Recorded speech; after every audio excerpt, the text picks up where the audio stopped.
के लगा लिहलू।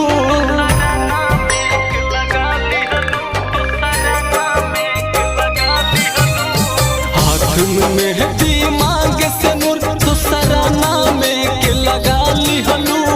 कवना सुख खातिर आपन प्यार के जान दगा दिहलू। कवना सुख खातिर आपन प्यार के जान दगा दिहलू।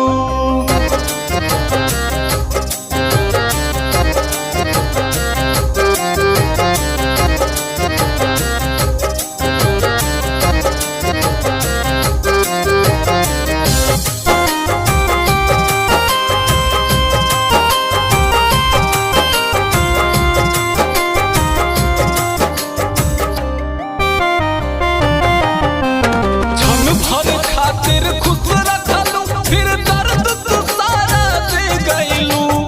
प्यार के रोग धरा के जानम काज करे जाले गईलू। प्यार के रोग धरा के जानम काज करे जाले गईलू।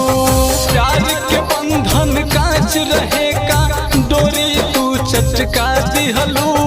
कवना सुख खातिर आपन तू प्यार के जान दगा दिहलू। कवना सुख खातिर आपन तू प्यार के जान दगा दिहलू।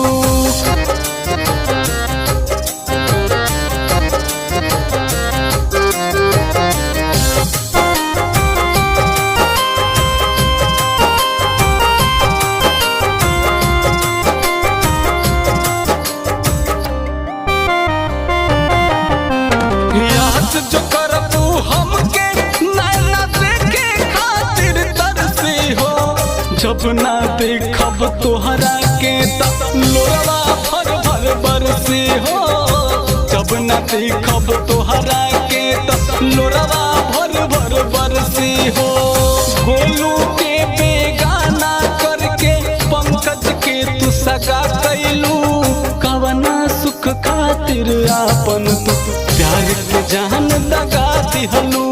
कवना सुख खातिर आपन तू प्यार के जान दगा दिहलू।